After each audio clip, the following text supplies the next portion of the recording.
Result गुरु Aamir sir YouTube channel में आपका हार्दिक अभिनंदन है, स्वागत है।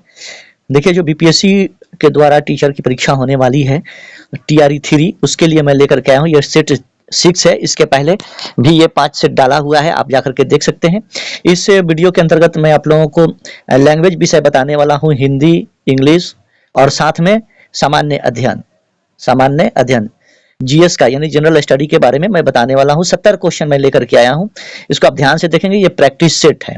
आपसे एक रिक्वेस्ट है, वो ध्यान से सुनेंगे। रिक्वेस्ट ये है कि आप किस विषय के लिए तैयारी कर रहे हैं और किस क्लास के लिए कर रहे हैं, जरूर आप कमेंट बॉक्स में बताएंगे। और ये जो वीडियो है, ये 1 to 5, 6 to 8, 9, 10 और 11, 12 सभी लोगों के लिए बहुत ही महत्वपूर्ण होने वाला है। तो आइए बिना विलंब किए हुए मैं आपको ये पहला क्वेश्चन शुरू करता हूं। देखिए, पहला क्वेश्चन कह रहा है कि Benny had finished cooking when the visitors के बाद क्या होगा। यहाँ पे खाली जगह दिया। देखिए, तो यहाँ पे जो है ये पहला जो क्लॉज है आपका, ये पास्ट परफेक्ट टेंस में। देखिए, had finished cooking past perfect tense में है। तो जब पास्ट परफेक्ट टेंस में कोई भी पहला क्लॉज दिया रहता है, तो दूसरा जो उसका क्लॉज होता है, जो दूसरा सेंटेंस होता है, वो पास्ट इंडेफिनिट में होता है। तो पास्ट इंडेफिनिट इसमें कौन है आपका? ऑप्शन सी हो जाएगा, इंटर्ड। अगला देखिए, 2 नंबर क्वेश्चन कह रहा है कि चूज द करेक्ट स्पेलिंग। जो इसमें करेक्ट स्पेलिंग है वो चुनना है। तो देखिए, पहला जो इसका ऑप्शन दिया हुआ है नेसेसरी, ये आपका सही है। NECESSARY necessary. देखिए, इसमें एक ही एस दिया हुआ है, इसमें डबल एस है लेकिन एस के बाद ई है, इसलिए इसका पहला आंसर ए हो जाएगा। अगला क्वेश्चन देखिए आप, 3 नंबर क्वेश्चन। बस आपसे रिक्वेस्ट है कि जरूर आप कमेंट बॉक्स में बताएंगे कि आप किस विषय के लिए तैयारी कर रहे हैं और किस क्लास के लिए आप कर रहे हैं। तो मैं वो आपको लेकर के वीडियो जरूर आऊंगा, ताकि आपका प्रैक्टिस सही हो सके और एग्जाम में अच्छा स्कोर आप कर सके। अगला क्वेश्चन देखिए, 3 नंबर का, select the synonyms of the given word when. When का कह रहा है कि द वेन मतलब होता है आपका व्यर्थ। इसका सिनोनिम्स यानी पर्यायवाची शब्द बताना है। तो वेन का मतलब होता है यहाँ पर व्यर्थ, बेकार। तो इसके लिए सिनोनिम्स जो हो जाएगा वो आपका यूजलेस हो सकता है। तो यूजलेस इसमें दिया हुआ, यूजलेस हो गया। वर्थलेस हो सकता है, तो वर्थलेस इसमें नहीं। अगर 2 होता तो इसमें दोनों हम मार देते, यूजलेस और वर्थलेस। तो वेन का मतलब होता है व्यर्थ, बेकार या व्यर्थ। वेन का मतलब इसी का हो जाएगा यूजलेस। अगला क्वेश्चन देखिए, कह रहा है डाउटर इज, यानी डाउटर क्या कहलाएगी, यानी हमारी जो बेटी है उसकी बेटी हमारी क्या होगी। बेटी की बेटी क्या होगी? तो ग्रैंड डाउटर हो जाएगी, नतनी हो जाएगी, ग्रैंड डाउटर हो जाएगी। अगला क्वेश्चन देखिए, कह रहा है कि how many days in a month of the फरवरी में कितना दिन होता है। तो ये आपको नहीं लिखा है कि लीप ईयर है कि नॉन लीप ईयर है। तो 28 दिन भी हो सकता है, 29 दिन भी हो सकता है। इसलिए इसका आंसर जो हो जाएगा ये more than one of the हो जाएगा। तो ऑप्शन डी इसका आंसर सही हो जाएगा, ऑप्शन डी। अगला क्वेश्चन देखिए, 6 नंबर कह रहा है कि persons work in the place of prime minister is. Prime minister के कार्य की जगह को क्या कहते हैं? तो इसको क्या कहते हैं आपका? डिप्टी प्राइम मिनिस्टर, यानी जो उसके जगह पर जो काम करता है, प्राइम मिनिस्टर की जगह पर। प्लेस देखिए, कह रहा है कि पर्सन वर्क्स, जो काम करता है किसके? प्लेस ऑफ प्राइम मिनिस्टर की जगह पे जो कभी कभी काम करता है उसको क्या कहेंगे? डिप्टी प्राइम मिनिस्टर कहते हैं। हालांकि यहाँ पे डिप्टी प्राइम मिनिस्टर का कॉन्सेप्ट नहीं है, एक बार वो लाल कृष्ण आडवाणी जी को बनाया गया था डिप्टी प्राइम मिनिस्टर। अगला क्वेश्चन देखिए, 7 नंबर, इडम्स कह रहा है कि यहाँ पे आपको दिया है इडम्स, कह रहा है कि by fits and starts means, by fits and starts का अर्थ क्या होगा? ये आपको फ्रेज दिया है, डम्स दिया हुआ, इसके बारे में बताना है। इसका मतलब होता है अनियमित रूप से, यानी इरेगुलरली, अनियमित रूप से, इरेगुलरली। अगला क्वेश्चन देखिए, 8 number, fill in the blanks with appropriate words from given option. Given option में आपको इसमें वर्ड को सिलेक्ट करके भरना है। 8 नंबर में देखिए, कह रहा है कि he dash 2 wickets before play we was interrupted by the rain. तो इसका आंसर जो हो जाएगा वो हो जाएगा ऑप्शन ए हो जाएगा, had taken, he had taken 2 wickets. ठीक है। अगला क्वेश्चन देखिए, 9 नंबर क्वेश्चन देखिए क्या कर रहा है। देखिए, 8 तो आपका ये इंग्लिश का हो गया, उसके बाद में 9 से हिंदी शुरू हो जाता है। तो कह रहा है कि निरोग में संधि है, निरोग में कौन सा संधि लगा हुआ है? तो इसमें विसर्ग संधि लगा हुआ है, ऑप्शन ए हो जाएगा, विसर्ग संधि। निरोग का संधि विच्छेद अगर पूछता है तो हो जाता है निह जो रोग। ये महत्वपूर्ण है, इसको भी ध्यान रखेंगे। 10 नंबर क्वेश्चन देखिए कि कह रहा है कि अधर शब्द का अर्थ नहीं है। अधर शब्द का कौन सा अर्थ नहीं होगा? तो ये होगा ऊपरी ओंठ, बाकी सब इसका होता है। अगला क्वेश्चन देखिए, 11 नंबर कह रहा है कि संसार शब्द का संधि विच्छेद क्या होगा? इसका होता है समझोर सार, ऑप्शन ए हो जाएगा। अगला क्वेश्चन देखिए, 12 नंबर, देशज शब्द इसमें से कौन है? तो देशज आपका लोटा है, इसका ऑप्शन हो जाएगा ए। लोटा देशज है, बाकी सब विदेशज है। देखिए, अल्पिन हो गया, कैंची हो गया, ये सब विदेशज है। जिंदगी शब्द है, जिंदगी कौन सा शब्द है? तत्सम है, तद्भव है, देशज है या विदेशज है। तो ये क्या है, विदेशी शब्द है, उर्दू शब्द है जो विदेशों से आया गया। अगला है कि शुद्ध शब्द इसमें से छांटिए, कौन सा इसमें शुद्ध रूप से लिखा हुआ है। तो इसका ऑप्शन जो होगा वो हो जाएगा आपका सी, कृतघ्न, कृत्यघ्न। अगला देखिए, यह काम मैं आप कर लूंगा, पंक्ति में आप क्या कहा, क्या है, संबंधवाचक सर्वनाम है या फिर कौन सा है, तो ये निजवाचक सर्वनाम है, अपनी बात कर रहा है इसलिए निजवाचक। नासिक के व्यंजन क्या है, ये आपको बताना है, नासिक के व्यंजन क्या है, तो ये हो जाएगा ऑप्शन आपका ए हो जाएगा, म है। अगला क्वेश्चन कि कमल का स्त्रीलिंग शब्द बताइए, कमल का स्त्रीलिंग, कवि का स्त्रीलिंग, ये सब आपका पूछ सकता है, तो कमलिनी होता है, कमलिनी, कमलिनी, ये हो जाएगा option A, A, A, A, A, Kamalini, option A ही होना चाहिए, कमलिनी, ये डाउटफुल है लेकिन कमलिनी, हाँ ऑप्शन आपका ये ए हो जाएगा। अगला क्वेश्चन देखिए, कृष्ण का विलोम शब्द क्या होगा, कृष्ण का विलोम शब्द क्या होगा, तो इसका हो जाता है शुक्ल, क्या हो जाता है, शुक्ल। अगर श्याम पूछता है तो उसका श्वेत हो जाता। नाक पर गुस्सा मुहावरे का अर्थ क्या है, नाक पर गुस्सा रहना, अधिकांशतः आप सुनते हो इसको, तो हमेशा नाक पर गुस्सा रहता है, यानी तुरंत क्रोध आ जाना, तो इसका ऑप्शन हो जाएगा ए। अगला क्वेश्चन देखिए 20 नंबर क्वेश्चन, अंगारों पर लूटना मुहावरे का अर्थ निम्नलिखित में से कौन सा होगा। ऑप्शन आप देखिए, ऑप्शन हो जाएगा ए, अंगारों पर ईर्ष्या में व्यथित होना, अधिक से अधिक ईर्ष्या करना, जलन करना एक दूसरे से, उसको कहते हैं अंगारों पर लेटना। अगला क्वेश्चन है, सरल वाक्य किस भेद के अंतर्गत आता है, तो आता है ऑप्शन सी, रचना की दृष्टि से किए गए भेद के अंतर्गत। अगला क्वेश्चन देखिए 22 नंबर क्वेश्चन कह रहे सामग्री का पुल्लिंग शब्द क्या होगा, सामग्री का, तो ये हो जाएगा सम्राट, सम्राट का सामग्री होता है, तो क्या हो जाएगा इसका सम्राट हो जाएगा। स्त्रीलिंग शब्द याद रखेंगे, कवि का भी स्त्रीलिंग पूछ देता है तो होता है उसका कवयित्री, कवयित्री याद रखिएगा, ऐसे लिखा जाता है कवयित्री, ये कवि का विलोम शब्द है, विलोम शब्द सॉरी स्त्रीलिंग शब्द है। अगला क्वेश्चन देखिए, कह रहा है कि मैंने यह काम कर लेना चाहिए, वाक्य में शुद्ध अंश क्या होगा, मैंने यह काम कर लेना चाहिए, तो इसका शुद्ध हो जाएगा मैंने। अगला क्वेश्चन देखिए, कह रहा है कि निम्नलिखित में शुद्ध वाक्य बताइए, इनमें से कौन सा शुद्ध वाक्य है, तो 24 का हो जाएगा, हमारे शिक्षक प्रश्न करते हैं। अगला क्वेश्चन है, निम्नलिखित में से एक पत्थर का पर्यायवाची नहीं है, पत्थर का कौन सा इसमें पर्यायवाची शब्द नहीं है, तो पशम नहीं है, बाकी प्रशस्तर, उपल, ये सब पत्थर का पर्यायवाची शब्द है। अगला है, ये गद्यांश दिया हुआ है, आप इस गद्यांश को आप ध्यान से देखेंगे, पढ़ेंगे, और मैं आपको डायरेक्ट आंसर बता रहा हूं। देखिए यहाँ से है कि कबीर ने समाज में रहकर समाज के बड़े समीप से निरीक्षण किया, समाज में फैले बड़ा बाह्य डंबर, भेदभाव, सांप्रदायिकता आदि का उन्होंने पुष्ट प्रमाण लेकर के ऐसा दृढ़ विरोध किया कि किसी की हिम्मत नहीं हुई जो उनके अकाट्य तर्कों को काट सके। कबीर का व्यक्तित्व इतना ऊंचा था कि उनके सामने टिकने की हिम्मत किसी में नहीं थी। इस प्रकार उन्होंने समाज में धर्म की बुराइयों को निकाल कर सबके सामने रखा। ऊंचा नाम रखकर संसार को ठगने वालों ने, अब इनके जिसे ये आपका पूरा दिया हुआ है ये उपदेश वगैरह, जैसे कि इन्होंने हिंदू धर्म के बारे में भी कहा है, मुस्लिम धर्मों के बारे में भी इन्होंने अपने दोहे के माध्यम से कहा है कि आँख कांकर पाथर चुनी के मस्जिद लियो बनाए, मुल्ला चढ़ी बाग दियो बहरा हुआ खुदा है। उसी तरह से हिंदू धर्म के बारे में इन्होंने कहा कि पासन पूजी हरी मिले तो मैं पूजू पहाड़, तात भरी पीस खाए संसार। तो इस तरह से उन्होंने किसी को भी नहीं छोड़ा है, सब पर इन्होंने कटाक्ष किया है। तो यही आपका यहाँ पे 26 नंबर दिया है। क्वेश्चन देखिएगा ध्यान से, कह रहा है कि कबीर के सामने कोई नहीं टिक पाता था क्योंकि कबीर क्या थे, तो कबीर का व्यक्तित्व तो बहुत ऊंचा था, ऑप्शन हो जाएगा सी। 27 का देखिए, कबीर ने विरोध किया था, किसका विरोध किया था, आचरणहीन ढोंगियों का, जो ढोंगी होते थे उनका इन्होंने विरोध किया था। अगला क्वेश्चन है कि संत कबीर ने प्रशस्त किया था, किसे प्रशस्त किया था, तो ये इन्होंने ज्ञान मार्ग का इन्होंने प्रशस्त किया था, अपनाया था।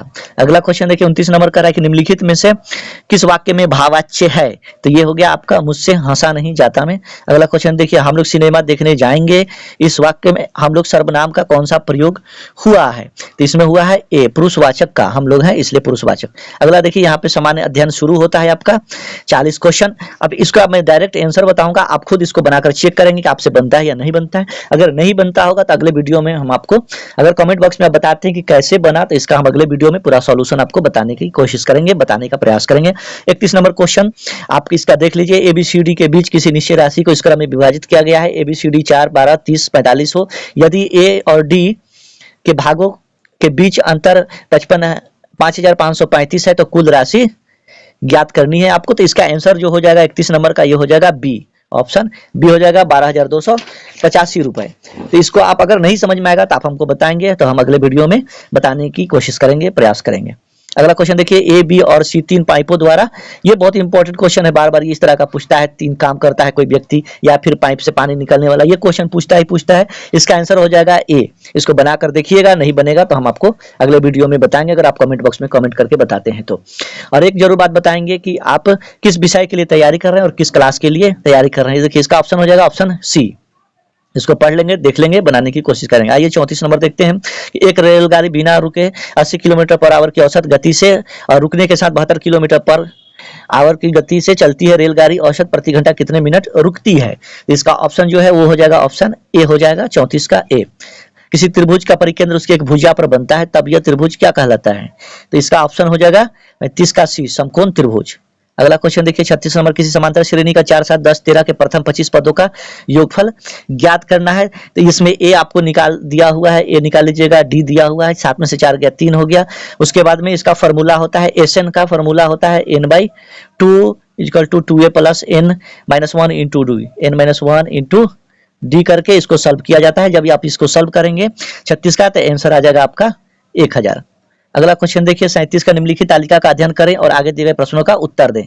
यहाँ पे ये आपको दिया हुआ है, एक कंपनी के 50 कर्मचारियों का दैनिक वेतन नीचे तालिका दिया गया है, 80 से 90, दैनिक मजदूर का 9 है, इतना इतना, ये बारंबारता का क्वेश्चन है। तो आप देखिए 37 का जो आंसर होगा वो हो जाएगा आपका ए हो जाएगा, ऑप्शन ए।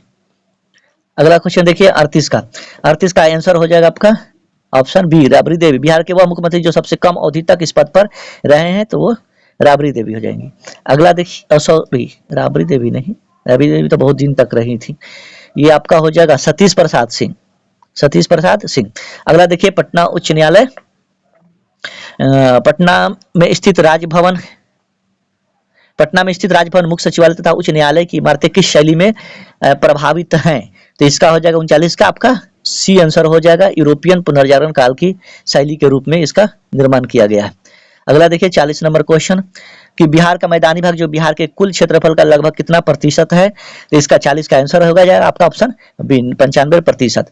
41 का देखिए, बिहार के पहले भारतीय प्रधानमंत्री यानी मुख्यमंत्री कौन है? उस समय प्रधानमंत्री कहा जाता था, यानी मुख्यमंत्री कौन है? बिहार के पहले भारतीय मुख्यमंत्री कौन थे? तो इसका आंसर हो जाएगा 41 का बी, मोहम्मद यूनुस, मोहम्मद यूनुस। अगला क्वेश्चन देखिए 42 का, पद्म पुरस्कार 2023 के संदर्भ में क्या असत्य है? यानी इसमें बाकी सत्य है, एक इसमें जो ऑप्शन होगा वो असत्य होगा, तो ऑप्शन हो जाएगा बी, पद्म पुरस्कार प्राप्त करता है 91। ये संख्या गलत है, ये संख्या गलत है। 91 पद्मश्री था, यहाँ पे आपका पद्म विभूषण दे रहा है, पद्मश्री 91 थे, संख्या था। अगला देखिए 43 का, 43 का आंसर हो जाएगा भारत, ऑप्शन हो जाएगा भारत। अंडर 19 महिला T20 विश्व कप का खिताब किस टीम ने पहली बार जनवरी 2023 में जीत लिया है? तो ये भारत ने जीता है। अगला 44 का कि 15 सितंबर 2023 को भाभा परमाणु अनुसंधान केंद्र के नए निदेशक के रूप में पदभार ग्रहण किसने किया है? तो ये हो जाएगा ऑप्शन बी, विवेक भसीन ने। अगला है कि समुद्री तट के किनारे कोहरे के निर्माण का कारण क्या होता है? किस कारण से कोहरा होता है? तो ये हो जाएगा अभिवहन के कारण। अगला है कि यदि कोई विलय नीले रंग के लिटमस पेपर को लाल रंग में बदल देता है तो इस विलय का पीएच मान क्या होगा? तो इसका पीएच मान 7 से कम होगा, जो कि इसमें ऑप्शन कहीं नहीं है, इसलिए उपयुक्त हो जाएगा ई आंसर। अगला देखिए 47 का, इसका हो जाएगा बिना केंद्रक एवं कोशिकाओं वाले जीव कौन से वर्ग में आते हैं? तो प्रोटिस्टा के रूप में आते हैं, जीव में आते हैं। अगला है 48 का, देखिए 48 का, मृत पोषी पोषण क्या है? तो ये आपका जीव अपना भोजन मृत एवं क्षयकारी पदार्थों से प्राप्त करता है। अगला देखिए 49 का ऑप्शन हो जाएगा ऑप्शन सी हो जाएगा, एक प्रबलय है। किस वेग में चलती हुई एक ट्रेन से एक व्यक्ति प्लेटफॉर्म पर एक गेंद को गिराता है, इसका आंसर हो जाएगा प्लेटफॉर्म पर खड़ा एक प्रेक्षक द्वारा देखा गया गेंद का मार्ग क्या होगा? तो एक प्रबलय होगा। अगला देखिए 50 नंबर क्वेश्चन कि किस हार्मोन के स्राव के कारण हृदय की धड़कन में श्वसन दर में एक साथ वृद्धि होती है? तो इसका हो जाएगा ए, एड्रेनालाइन के कारण। CH3 CH2 COOH का आईपैक नेम क्या होगा? आईपैक नेम बताना है, तो इसका आंसर हो जाएगा आपका ऑप्शन सी, प्रोपेनोइक अम्ल, प्रोपेनोइक अम्ल। अगला क्वेश्चन देखिए, अम्ल और उस पदार्थ जिसमें वह पाया जाता है का इनमें से कौन सा युग्म सुमेलित नहीं है? इसमें जो सुमेलित नहीं है वो हो जाएगा ऑप्शन ए, बाकी सब सही है। इस कार्बनिक अम्ल का ये आपका नहीं होगा, इमली युग्म पदार्थ उसमें पाया जाने वाला अम्ल सही ऑप्शन नहीं है, देख लीजिए, ये हो गया। अगला क्वेश्चन देखिए कि लोथल स्थल पर हड़प्पा सभ्यता के अवशेषों की खोज निम्न में से किसने की थी? तो इसका हो जाएगा ऑप्शन सी, एस.आर. राव ने। अगला देखिए 54, खान अब्दुल गफ्फार खान निम्न में से किस क्षेत्र के पश्तून पठान नेता थे? तो इसका आंसर हो जाएगा ऑप्शन बी, ऑप्शन बी हो जाएगा उत्तर पश्चिम सीमांत में। अगला क्वेश्चन देखिए 55 नंबर क्वेश्चन क्या कह रहा है? कह रहा है कि लखनऊ संधि पर डैश में हस्ताक्षर किए गए थे। कब किए गए थे? तो 1916 ईस्वी में इस पर हस्ताक्षर किए गए थे। अगला देखिए 56 का, किस वर्ष में तत्कालीन शहंशाह जॉर्ज पंचम ने दिल्ली को आधिकारिक रूप से ब्रिटिश भारत की राजधानी घोषित किया था? तो ये कब किया था? ये 1911 में किया था। अगला है कि अलाउद्दीन खिलजी द्वारा लगाया गया खराज कर किसान की उपज के लगभग कितना प्रतिशत हिस्से के बराबर होती थी? तो ये होती थी आपका 50%। अगला देखिए 58 क्वेश्चन, 70 क्वेश्चन तक इसमें आपका दिया हुआ है। आपको पता है कि लैंग्वेज विषय और सामान्य अध्ययन मिलाकर 70 क्वेश्चन का आंसर देना होता है और विषय से आपका 80 क्वेश्चन होता है, यानी कुल 8 7 15 यानी 150 का आपको एग्जाम देना होता है। अगर आप हमारे चैनल पर नए हैं तो इसे सब्सक्राइब जरूर कर लेंगे। कमेंट बॉक्स में जरूर बताएंगे कि आप किस विषय के लिए तैयारी कर रहे हैं और किस क्लास के लिए। 58 का देखिए, अश्वघोष निम्न में से किस राजा के दरबारी कवि थे? अश्वघोष किस राजा के दरबारी कवि थे, ये आपको बताना है 58 का। तो इसका आंसर हो जाएगा 58 का ऑप्शन सी, कनिष्क। का। अगला क्वेश्चन देखिए 59 कह रहा है कि भारत में साइमन कमीशन के आगमन से पूर्व निम्नलिखित में से कौन सी घटना घटी थी? साइमन कमीशन जब भारत आया था उससे जस्ट पहले कौन सी घटना घटी थी? तो काकोरी षड्यंत्र हुआ था। अगला क्वेश्चन देखिए 60 नंबर का। 60 नंबर क्वेश्चन कर रहा है, द्वितीय विश्व युद्ध में अपने पक्ष में पूर्ण भारतीय सहयोग प्राप्त करने के लिए ब्रिटिश सरकार ने भारत में कौन सा मिशन शुरू किया था? तो ये आपको किया था क्रिप्स योजना लागू किया था ये। अगला देखिए 61 क्वेश्चन कर रहा है कि दारा शिकोह अंततः उत्तराधिकार के युद्ध सामूगढ़ की लड़ाई में डैश से हार गया था। ये जो दारा शिकोह था वो किस युद्ध में, सामूगढ़ की लड़ाई में किससे हारा था? तो ये आपको औरंगजेब से हार गया था। अगला देखिए 62 नंबर, निम्नलिखित में से कौन सा युग में सही सुमेलित नहीं है? तो ये आपका हो जाएगा ऑप्शन बी, तिलैया बांध। ये सही नहीं है। तिलैया बांध बराकर नदी पर है। किस नदी पर है? बराकर नदी पर, जो कि कुनार नदी दिया है बराकर। ये याद रखने वाली बात है, बराकर नदी पर ये कौन सा है? तिलैया बांध है। बाकी सब सही है। सरदार सरोवर बांध किस पे है? नर्मदा घाटी पर। गांधी सागर बांध किस पर है? चंबल नदी पर। और तिलैया बांध है आपका बराकर नदी पर। अगला क्वेश्चन देखिए 63 का क्वेश्चन कह रहा है कि संसद के दोनों सदनों की संयुक्त बैठक की अध्यक्षता निम्न में से कौन करता है? तो लोकसभा अध्यक्ष संयुक्त रूप से उसकी बैठक बुला सकता है। अगला देखिए 64 का ऑप्शन है कि भारतीय संविधान के अनुसार निम्नलिखित में से कौन सा कथन सही है, ये बताना है। तो न्यायपालिका देश में अदालतों की प्रणाली को संदर्भित करता है। ये ऑप्शन सी हो जाएगा इसका सही आंसर। अगला देखिए 65 नंबर क्वेश्चन क्या कह रहा है? यह भी बहुत ही अच्छा क्वेश्चन है। 65 नंबर कह रहा है कि प्रवर, मंजीरा और मानेर नदियां डैश नदी की दाहिनी सहायक नदियां हैं। ये 3 नदियों के बारे में कह रहा है। प्रवर, मंजीरा और मानेर नदियां किस नदी की दाहिनी सहायक नदियां हैं? तो ये है गोदावरी की सहायक नदियां हैं। ठीक है। अगला क्वेश्चन देखिए 66 का, भारतीय संविधान के निम्न में से किस अनुच्छेद के अंतर्गत किसी राज्य के राज्यपाल को राष्ट्रपति द्वारा अपने हस्ताक्षर और मुहर सहित अधिपत्र द्वारा नियुक्त किया जा सकता है? तो इसका आंसर हो जाएगा अनुच्छेद 155 के द्वारा। 67 देखिए 67 क्वेश्चन है आपका, गंगा और सोन जैसी नदियां प्राचीन भारत में महाजन पद से डैश होकर बहती थी। गंगा और सोन जैसी नदियां प्राचीन भारत में महाजन पद डैश से होकर बहती थी। कौशल से, मगध से, कंबोज से, किससे होकर बहती थी ये बताना है आपका, तो मगध से। अगला क्वेश्चन देखिए 68 का कि घास, बकरी और मानवों को मिलाकर बनाई गई एक खाद्य करी फूड चेन किस प्रकार से सही तौर पर प्रदर्शित की जा सकती है? तो घास को कौन खाती है? घास को आपकी बकरी खाती है, बकरी को मानव। तो आपका कौन हो जाएगा? सी हो जाएगा। ये आपका देखिए, आपको तीर का निशान देखना है। घास कौन? तो बकरी। बकरी को कौन? तो मानव। तो इस तरह से आपका जा रहा है। इसमें देखिए घास से बकरी की तरफ दे दिया है, मानव से बकरी की तरफ उल्टा दे दिया है। तो इसलिए आपका हो जाएगा ऑप्शन सी हो जाएगा। अगला देखिए 69 कह रहा है कि पारिस्थितिकीय तंत्र में ऊर्जा का प्रवाह खाद्य श्रृंखला के माध्यम से होता है और यह क्या कहलाता है? तो एक तरफा प्रवाह होता है, ये दो तरफा प्रवाह नहीं होता है। 17 नंबर क्वेश्चन देखिए, क्वेश्चन करें यदि चौथे 5 पोषी स्तरों की एक साधारण खाद्य श्रृंखला नीचे दी गई है, यदि चौथे पोषी स्तर में मौजूद सर्प को 10 केजी केजे ऊर्जा मिलता है तो उत्पादकों के पास ऊर्जा की कितनी मात्रा उपलब्ध होगी। देखिए सबसे पहले हॉक दिया हुआ है, इसके बाद स्नेक दिया हुआ है, फ्रॉग दिया हुआ है, ग्रास ऊपर दिया हुआ है, इसके बाद ग्रास दिया है। तो कितना प्राप्त होगा ये बताना है। तो इसके लिए 10,000 केजे होगा आपका कैलोरी जूल प्राप्त होगा। तो ये था आपका 70 क्वेश्चन।